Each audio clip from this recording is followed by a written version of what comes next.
دھوپ میں بیٹھنا اسلام میں کیوں منع ہے؟ 1400 سال بعد سائنس حیران رہ گئی۔ نبی کریم صلی اللہ علیہ وآلہ وسلم نے دھوپ میں بیٹھنے سے کیوں منع کیا؟ دھوپ میں نہ بیٹھنے میں کیا حکمتیں اور کیا راز پوشیدہ ہیں؟ آج کی جدید میڈیکل سائنس نے ثابت کیا کہ جو لوگ سردیوں میں دھوپ میں بیٹھتے ہیں وہ لوگ ہمیشہ۔ محترم ناظرین، کبھی آپ نے غور کیا کہ دھوپ میں بیٹھنا کیسا ہے؟ اس بارے میں اسلام کیا رہنمائی دیتا ہے اور جدید میڈیکل سائنس اس پر کیا رائے رکھتی ہے؟ نبی کریم صلی اللہ علیہ وآلہ وسلم نے دھوپ میں بیٹھنے سے کیوں منع فرمایا؟ اس کی کیا حکمتیں ہیں؟ آج کی اس تحریر میں ہم نبی کریم صلی اللہ علیہ وآلہ وسلم کی سنتوں اور موجودہ سائنسی تحقیق کو سامنے رکھ کر بات کریں گے۔ ناظرین، اسلام ایک مکمل اور جامع نظام حیات ہے۔ زندگی کے ہر معاملے میں اسلام ہمیں صحیح راستہ دکھاتا ہے۔ یہی وجہ ہے کہ 1400 سال گزرنے کے باوجود بھی نبی کریم صلی اللہ علیہ وآلہ وسلم کی تعلیمات نہ صرف مسلمانوں بلکہ ہر قوم اور ہر معاشرے کے لیے روشنی کا مینار ہے۔ جدید سائنس بھی انہی اصولوں سے متاثر دکھائی دیتی ہے اور ماننے پر مجبور ہے کہ انسانی صحت اور جسمانی توازن انہی اسلامی ہدایات پر چل کر برقرار رہ سکتا ہے۔ نبی کریم صلی اللہ علیہ وآلہ وسلم دائیں کروٹ قبلہ رو ہو کر آرام فرمایا کرتے تھے۔ آج میڈیکل سائنس اس حقیقت کی گواہی دیتی ہے کہ چونکہ انسانی دل بائیں جانب ہوتا ہے، اس لیے اگر کوئی شخص مسلسل بائیں طرف لیٹ کر سوئے تو دل پر دباؤ بڑھ جاتا ہے۔ بائیں کروٹ لیٹنے سے معدہ، آنتیں اور اندرونی اعضاء کا وزن دل پر پڑتا ہے، جس سے دوران خون متاثر ہوتا ہے اور دل کی حرکت میں کمی آ سکتی ہے۔ یہی وجہ ہے کہ بائیں طرف سے سونے والے افراد میں بے چینی اور دل کے مسائل زیادہ دیکھے گئے ہیں۔ نیند کے حوالے سے کی جانے والی مختلف سائنسی تحقیقات سے یہ بات کھل کر سامنے آئی ہے کہ جن مریضوں کو دائیں کروٹ سلایا گیا وہ بہت جلد صحت یاب ہو گئے، جبکہ جنہیں بائیں طرف لٹایا گیا وہ مسلسل بے آرامی کا شکار رہے۔ جدید میڈیکل ریسرچ واضح کر چکی ہے کہ دائیں کروٹ سونا دل، معدے، نظام ہضم کے لیے انتہائی مفید ہے اور انسان کی بے ہوشی یا مسلسل غنودگی جیسے مسائل سے بھی محفوظ رکھتا ہے۔ اسی طرح دھوپ اور سائے کے بیچ بیٹھنے کی ممانعت میں بھی جسمانی توازن اور اعصابی نظام کی حفاظت شامل ہے، جس کی حکمت آج سائنس بھی تسلیم کرنے لگی ہے۔ نبی کریم صلی اللہ علیہ وآلہ وسلم کا بستر مبارک نرم اور آرام دہ نہیں تھا۔ آپ صلی اللہ علیہ وآلہ وسلم کا جو بستر استعمال فرماتے تھے وہ عام طور پر چمڑے کا ہوتا تھا۔ حضرت عمر رضی اللہ تعالی عنہ روایت کرتے ہیں کہ ایک مرتبہ میں نبی کریم صلی اللہ علیہ وآلہ وسلم کی خدمت میں حاضر ہوا تو دیکھا کہ آپ صلی اللہ علیہ وآلہ وسلم ایک بھوری سی چٹائی پر لیٹے آرام فرما رہے ہیں۔ آپ صلی اللہ علیہ وآلہ وسلم کے پشت انور اور اس چٹائی کے درمیان کوئی دوسرا بستر یا کپڑا موجود نہ تھا۔ چٹائی کے نشان آپ صلی اللہ علیہ وآلہ وسلم کے پہلو مبارک پر واضح طور پر نظر آ رہے تھے۔ آپ صلی اللہ علیہ وآلہ وسلم نے ایک چمڑے کے تکیے سے ٹیک لگائی ہوئی تھی جس میں کھجور کی چھال بھری ہوئی تھی۔ اس روایت سے معلوم ہوتا ہے کہ نبی کریم صلی اللہ علیہ وآلہ وسلم معمول کے طور پر نرم بستر استعمال نہیں فرماتے تھے۔ آج جدید میڈیکل سائنس نے اس حقیقت کو اچھی طرح ثابت کیا ہے کہ آپ صلی اللہ علیہ وآلہ وسلم کا یہ معمول طبی اصولوں کے نقطہ نظر سے بے شمار فوائد کا حامل تھا۔ ماہرین صحت اپنی تحقیق میں لکھتے ہیں کہ جب ایک صحت مند اور چاق و چوبند انسان مسلسل نرم اور بہت آرام دہ بستر کا عادی ہو جائے تو اس کے جوڑوں میں ڈھیلا پن پیدا ہو جاتا ہے۔ انسان اپنی روزمرہ کی سرگرمیوں میں سستی کا شکار ہو جاتا ہے اور جسمانی چستی کم ہو جاتی ہے۔ انتہائی نرم بستر گردوں پر بھی نہایت برا اثر ڈالتا ہے، یہاں تک کہ گردے کی نالیوں میں پیچیدہ ورم، سوزش جیسی مشکلات جنم لے سکتی ہیں۔ اسی طرح ماہرین کا کہنا ہے کہ بے حد آرام دہ بستر ریڑھ کی ہڈی کے لیے بھی نقصان دہ ہوتا ہے، خصوصاً بچوں کی ہڈیاں چونکہ نرم ہوتی ہیں، اگر انہیں نرم مسلسل بستر پر سلایا جائے تو ان کی ہڈیاں میں ٹیڑھ پن پیدا ہونے کا خدشہ بڑھ جاتا ہے، جو بعد میں پوری زندگی معذوری اور کمزوری کا سبب بن سکتا ہے۔ امریکی ادارہ امریکن کونسل فار ہیلتھ نے اپنی حالیہ رپورٹ میں چمڑے کے تکیے اور چمڑے کے بستر کے فوائد کا ذکر بھی کیا ہے۔ ان کا کہنا ہے کہ چمڑے کا بستر بواسیر، کمر درد، اعصابی کھچاؤ اور جوڑوں کے درد میں نہایت مؤثر طریقے سے فائدہ پہنچاتا ہے اور جسم کو قدرتی انداز میں آرام بھی فراہم کرتا ہے۔ محترم ناظرین، نبی کریم صلی اللہ علیہ وآلہ وسلم نے دھوپ اور سائے کے درمیان بیٹھنے سے بھی منع فرمایا ہے۔ آج سائنس یہ تسلیم کرتی ہے کہ دھوپ اور سایہ جسم کے درجہ حرارت کو دو مختلف حصوں میں تقسیم کر دیتی ہیں، جس سے اعصابی دباؤ، دوران خون کی بے ترتیبی اور جسمانی عدم توازن پیدا ہو سکتا ہے۔ یوں معلوم ہوتا ہے کہ رسول اکرم صلی اللہ علیہ وآلہ وسلم کی ہر سنت انسان کی جسمانی اور روحانی صحت کی مکمل حفاظت کرتی ہے، اور آج کا سائنسدان انہی تعلیمات کی حکمتوں تک آہستہ آہستہ پہنچ رہا ہے۔ محترم ناظرین، انسانی، حیوانات، پودوں اور پوری نوع حیات کے لیے زندگی کا ذریعہ ہے۔ انسان کے روزمرہ کے کئی اہم کام دھوپ کے وجود پر قائم ہیں۔ دھوپ روشنی بھی دیتی ہے، حرارت بھی، اور جسم کو ایسے فائدے پہنچاتی ہے جو کسی اور ذریعے سے پورے نہیں ہو سکتے۔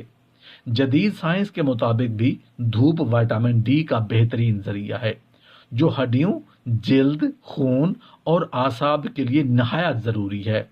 اس کے علاوہ دھوپ موڈ بہتر کرتی ہے، تھکن کم کرتی ہے اور جسم میں قوت پیدا کرتی ہے۔ لیکن تمام فوائد کے باوجود حیرت انگیز بات یہ ہے کہ جدید میڈیکل سائنس نے دھوپ میں سونے کے عمل کو نقصان دہ قرار دیا ہے۔ حالانکہ روایتی اور طب اسلامی میں دھوپ میں سونے کے کسی واضح نقصان یا ممانعت کا ذکر نہیں ملتا، البتہ اسلام نے ایک انتہائی اہم بات ضرور بتائی ہے کہ دھوپ اور سائے کے درمیان بیٹھنا یا سونا درست نہیں۔ حضرت بریدہ رضی اللہ تعالی عنہ سے روایت ہے کہ نبی کریم صلی اللہ علیہ وآلہ وسلم نے فرمایا کہ دھوپ اور سائے کے درمیان بیٹھنے سے منع کیا گیا ہے۔ اسی طرح سنن ابو داؤد کی روایت ہے کہ نبی کریم صلی اللہ علیہ وآلہ وسلم نے فرمایا، جب تم میں سے کوئی دھوپ میں بیٹھا ہو اور دھوپ سمٹ کر اس کے بعض حصے کو دھوپ میں اور بعض حصے کو سایہ میں کر دے تو وہ شخص اس جگہ سے ہٹ جائے۔ یعنی اسلام یہ سکھاتا ہے کہ دھوپ میں بیٹھنا، دھوپ میں لیٹنا یا خصوصاً سردی کے موسم میں دھوپ سینکنا تو ایک فطری چیز ہے، لیکن آدھا دھوپ میں اور آدھا سائے میں ہونا انسان کے جسمانی نظام کے لیے درست نہیں۔ اب سوال یہ ہے کہ دھوپ اور سایہ ساتھ ہونے میں آخر نقصان کیا ہے؟ جدید میڈیکل سائنس نے اس بات کا سائنسی پہلو بھی بیان کیا ہے۔ جب انسان کا جسم ایک ہی وقت میں دو مختلف درجہ حرارت سے ٹکراتا ہے، یعنی جسم کا ایک حصہ دھوپ میں ہو اور دوسرا حصہ سایہ میں ہو، تو اس سے خون کی گردش غیر متوازن ہو جاتی ہے۔ انسانی جسم کا وہ حصہ جو دھوپ میں ہوتا ہے، اس میں حرارت بڑھنے کی وجہ سے خون تیزی سے گردش کرتا ہے، جبکہ جو حصہ سائے میں ہوتا ہے اس میں خون کی روانی سست پڑ جاتی ہے۔ یوں جسم کے اندر گردش خون کے دو الگ الگ رخ بن جاتے ہیں جو اندرونی نظام کو متاثر کرتے ہیں، اور بعض اوقات یہ کیفیت سر درد، جسمانی کمزوری، اعصابی دباؤ اور یہاں تک کہ فالج یا اعصابی خلل جیسی بیماریوں کا پیش خیمہ بن سکتی ہیں۔ سبحان اللہ، کتنی عجیب حکمتیں ہیں اس فرامین رسول صلی اللہ علیہ وسلم میں۔ اس زمانے میں سائنس کا کوئی وجود نہ تھا، نہ تحقیق کے آلات تھے، نہ لیبارٹریاں، مگر نبی کریم صلی اللہ علیہ وآلہ وسلم نے وہ تمام حقیقتیں واضح فرما دیں جنہیں آج کی جدید ترین سائنس بھی ثابت کر رہی ہے۔ ایک روایت میں یہ بھی آتا ہے کہ نبی کریم صلی اللہ علیہ وآلہ وسلم نے فرمایا کہ دھوپ اور سائے والی جگہ پر بیٹھنے سے منع کیا گیا ہے اور اسے شیطان کے بیٹھنے کی جگہ قرار دیا گیا۔ یہاں اس بات کا مطلب یہ ہے کہ شیطان انسان کو تکلیف دینے کے لیے اسی طرح کی جگہوں کی طرف مائل کرتا ہے، یعنی وہ چاہتا ہے کہ انسان ایسے مقام پر بیٹھے یا لیٹے جہاں جسمانی نقصان کا امکان ہو، چونکہ شیطان انسان کا روحانی ہی نہیں بلکہ جسمانی دشمن بھی ہے، اس لیے وہ ان جگہوں کی طرف انسان کو راغب کرتا ہے جہاں نقصان کا اندیشہ ہو۔ علماء فرماتے ہیں کہ یہ ممانعت طبی اعتبار سے بھی نہایت حکیمانہ ہے، کیونکہ انسان جب دھوپ اور سائے کے فرق میں بیٹھتا ہے تو جسمانی توازن بگڑتا ہے۔ اس لیے اگر کوئی شخص لا علمی میں ایسی جگہ بیٹھ جائے تو اس پر شرعاً کوئی گناہ نہیں، مگر چونکہ اس کے جسم کے لیے خطرہ ہے اس لیے اس سے بچنا افضل ہے، بہتر اور حکمت کی عین مطابق ہے۔ اس حکم کا مقصد بندے کے لیے سہولت، شفقت اور خیر خواہی ہے، نہ کہ سختی یا پابندی۔ اس لیے کچھ علماء نے تنزیہی کراہت یعنی ناپسندیدہ عمل قرار دیا ہے۔ دھوپ میں بیٹھنے، دھوپ میں چلنے اور سردیوں کے موسم میں دھوپ سینکنے کا عمل ہر معاشرے میں نظر آتا ہے، اور یہ انسان کی فطرت کے بھی عین مطابق ہے۔ دھوپ قوت مدافعت بڑھاتی ہے، ہڈیوں میں کیلشیم کی جذب ہونے کی صلاحیت بہتر کرتی ہے، ذہنی تھکن کم کرتی ہے، جلد کی بیماریوں میں کمی لاتی ہے اور جسم کے اندر توانائی کا نظام مضبوط کرتی ہے۔ مگر دھوپ کے بے شمار فائدے کے باوجود اسلام نے وہ نقطہ واضح کیا جسے جدید سائنس نے کئی صدیوں بعد دریافت کیا، اور وہ ہے دھوپ اور سائے کے درمیان بیٹھنے کی ممانعت۔ اس ممانعت کی حکمتوں میں جسمانی توازن، اعصابی سلامتی، خون کی روانی، نظام دوران خون کا درست رہنا شامل ہے۔ انسان جب ایک ہی وقت میں دو مختلف ماحول سے ٹکراتا ہے تو جسم کے اندر دفاعی نظام تیزی سے کام کرتا ہے، نتیجے میں جسم توانائی ضائع کرتا ہے، اعصاب تھک جاتے ہیں، دل کی دھڑکن پر دباؤ بڑھتا ہے اور کمزوری محسوس ہوتی ہے۔ یہی وجہ ہے کہ بعض لوگ دھوپ اور چھاؤں کے درمیان بیٹھ کر کچھ دیر بعد سر چکرانا، آنکھوں میں بوجھ یا جسمانی بے چینی محسوس کرتے ہیں۔ یہ وہی چیز ہے جسے نبی کریم صلی اللہ علیہ وآلہ وسلم نے 1400 سال پہلے بیان فرما دیا تھا۔ فقہا کہتے ہیں کہ دھوپ اور سایہ کے فرق میں بیٹھنا حرام نہیں بلکہ مکروہ ہے، یعنی ایسا عمل جس سے بچنا بہتر ہے۔ اس حکم میں اللہ تعالیٰ کی طرف سے شفقت اور نرمی ہے۔ اگر کوئی شخص لا علمی میں یا مجبوری میں ایسی جگہ بیٹھ جاتا ہے تو اس پر کوئی شرعی گناہ نہیں، مگر چونکہ اس میں نقصان کا امکان موجود ہے اس لیے اسلام انسان کو بہتر راستہ دکھاتا ہے، وہ راستہ جو انسانی صحت کی حفاظت کرتا ہے۔ یوں معلوم ہوتا ہے کہ رسول اکرم صلی اللہ علیہ وآلہ وسلم کی تعلیمات نہ صرف روحانی بلکہ جسمانی صحت کی بھی مکمل ضامن ہیں۔ آج کی میڈیکل ریسرچ بھی اسی حقیقت کی تائید کرتی ہے کہ دھوپ انسان کے لیے ضرورت ہے، مگر دھوپ اور سائے کے بیچ رہنا جسمانی نقصان کا باعث بنتا ہے۔ یہ تمام حکمتیں اس بات کا ثبوت ہیں کہ نبی کریم صلی اللہ علیہ وآلہ وسلم کی ہدایات ہر زمانے کے لیے مکمل اور ابدی رہنمائی رکھتی ہیں۔ محترم ناظرین، انسانی جسم ایک نہایت نازک، باریک اور انتہائی منظم نظام کے تحت چلتا ہے۔ اللہ تعالیٰ نے ہمارے جسم کے ہر عضو کو ایک مخصوص ترتیب، مخصوص بہاؤ اور خاص انداز کار کے ساتھ بنایا ہے۔ اسی لیے نبی کریم صلی اللہ علیہ وآلہ وسلم کے فرامین اور سنتوں میں ہمیں جسمانی صحت، ذہنی توازن اور نیند کے آداب کے بارے میں بے شمار ہدایات ملتی ہیں۔ انہی ہدایت میں سے ایک نہایت اہم ہدایت اوندھے منہ لیٹنے سے منع کرنا بھی ہے۔ نبی کریم صلی اللہ علیہ وآلہ وسلم نے اس انداز میں سونے یا لیٹنے کو نہ صرف ناپسند فرمایا بلکہ اسے واضح الفاظ میں منع بھی فرمایا ہے۔ یہ پابندی دراصل اس لیے نہیں کہ انسان پر کوئی تنگی کی جائے بلکہ اس لیے ہے کہ یہ انداز نیند جسم کے اندرونی ڈھانچے کے قدرتی ترتیب کے منافی ہے۔ جب انسان اوندھے منہ لیٹتا ہے تو جسم کے وہ اعضاء جو کھلے سینے، آزاد نظام تنفس اور درست خون کی گردش کے محتاج ہیں وہ دباؤ میں آ جاتے ہیں۔ مثال کے طور پر ایسے انداز میں لیٹنے سے تمام اعضائے ہضم اور اعضائے رئیسہ اپنی قدرتی پوزیشن سے ہٹ جاتے ہیں۔ معدہ، آنتیں، جگر اور پھیپھڑے اس زاویے میں دباؤ کی زد میں آ جاتے ہیں۔ جس سے نظام ہضم سست ہونے لگتا ہے اور آنتوں کی حرکت غیر متوازن ہو جاتی ہے۔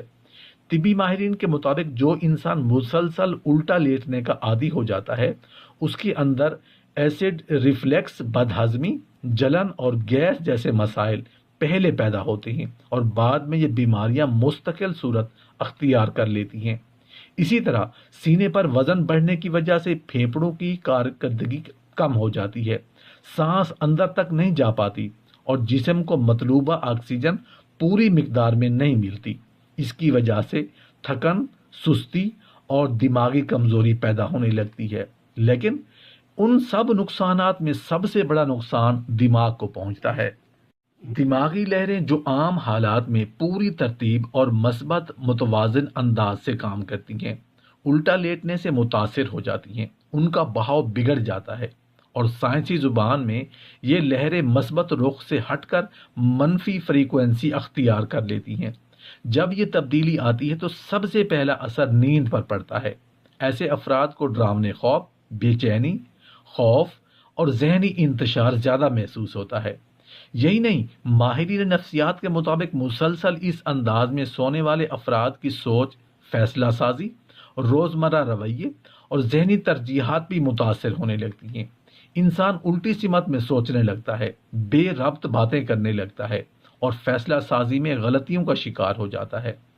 یہی وجہ ہے کہ نبی کریم صلی اللہ علیہ وآلہ وسلم نے اس انداز کو ناپسند فرمایا ہے، کیونکہ یہ انداز فطرت کے خلاف ہے۔ سنت کا مقصد ہمیشہ انسان کو نقصان سے بچانا اور اس کی زندگی کو آسان بنانا ہے۔ ماہرین صحت آج اس حقیقت کی تصدیق کر رہے ہیں کہ رسول اکرم صلی اللہ علیہ وآلہ وسلم کی ہر ہدایت کے پیچھے گہری حکمت موجود ہے، چاہے وہ جسمانی معاملہ ہو یا روحانی۔ الٹا لیٹنا انسانی جسم کے توازن کو بگاڑتا ہے، اعضاء کے دباؤ کو بڑھاتا ہے، دماغی نظام کو متاثر کرتا ہے اور زندگی کے معمولات میں بگاڑ پیدا کرتا ہے۔ اسی لیے اسلام نے فطرت کے مطابق سونے کا طریقہ اپنانے کی تعلیم دی تاکہ جسم، ذہن اور روح تینوں صحت مند رہیں۔ انسانی جسم کی سب سے نازک حقیقت یہ ہے کہ اس کے بیرونی اعضاء بھی اندرونی روحانی کیفیات سے جڑ جاتے ہیں۔ نبی کریم صلی اللہ علیہ وآلہ وسلم نے جس بات سے منع فرمایا اس میں ہمیشہ حکمت، محبت اور انسان کی بھلائی پوشیدہ ہوتی ہے۔ اوندھے منہ لیٹنے کی ممانعت بھی صرف ایک ظاہری حکم نہیں، یہ دراصل انسان کے جسم، دل، دماغ اور روح کے توازن کا مسئلہ ہے۔ جدید سائنس تحقیق بتاتی ہے کہ جب کوئی شخص پیٹ کے بل لیٹتا ہے تو جسم کا پورا وزن گردوں، جگر، دل، پھیپھڑوں اور معدے کے غیر فطری دباؤ کا باعث بنتا ہے۔ دل کو خون پمپ کرنے میں دشواری ہوتی ہے، معدہ اپنی اصل حرکت سے ہٹ جاتا ہے اور گردن غیر قدرتی زاویے پر دباؤ کا شکار ہو جاتی ہے، جس سے نہ صرف نیند متاثر ہوتی ہے بلکہ اعصاب بھی سست پڑنے لگتی ہیں۔ یہی وجہ ہے کہ ماہرین نفسیات کہتی ہیں کہ جو لوگ پیٹ کے بل سوتے ہیں ان میں بے چینی، ڈراونے خوف، ذہنی انتشار زیادہ جنم لیتا ہے۔ روحانی پہلو اس سے بھی زیادہ گہرا ہے۔ نبی کریم صلی اللہ علیہ وآلہ وسلم نے شیطانی عادات سے بھی مشابہت سے بھی منع فرمایا ہے، اور کچھ روایات کے الفاظ بتاتے ہیں کہ یہ لیٹنے کا طریقہ اللہ کے نزدیک پسندیدہ نہیں۔ جب انسان ایسی حالت میں سوتا ہے جو ایک طرف جسم کو نقصان دے اور دوسری طرف روحانی سکون کو بھی بگاڑ دے تو اس کی زندگی کے فیصلے، اس کی سوچ، اس کی عادات اور اس کے دن رات کی برکتیں بھی متاثر ہونے لگتی ہیں۔ بے ترتیبی صرف جسم میں نہیں اترتی، یہ انسان کے معاملات اور فیصلوں تک پہنچ جاتی ہے۔ اسی طرح زیادہ سونا بھی ایک ایسا عمل ہے جسے دنیا اور آخرت دونوں حوالوں سے نقصان دہ کہا گیا ہے۔ زیادہ سونا دل کو کمزور کرتا ہے، بدن کو سست کرتا ہے اور نظر کی کمزوری کا سبب بنتا ہے۔ آنکھوں کے غلاف یعنی پپوٹوں پر ورم آ جائے تو نگاہ کی تیزی ختم ہونے لگتی ہے، شدید چبھن اور کمزوری پیدا ہوتی ہے، اور یہ حالت بعد میں مستقل بیماری کا رخ بھی اختیار کر سکتی ہے۔ اتباع کہتی ہیں کہ زیادہ سونے والے افراد میں دو بیماریاں بڑی تیزی سے بڑھتی ہیں، مرگی اور بے خوابی، یہ دونوں بیماریاں ایک دوسرے کی ضد ہیں، مگر کمال یہ ہے کہ زیادہ سونے سے دونوں پیدا ہوتی ہیں، ایک جسم کی خرابی کے سبب اور دوسری ذہن کی بے ترتیبی کے سبب۔ زیادہ سونا انسان کے اندرونی نظام ہضم کے لیے بھی نقصان دہ ہے۔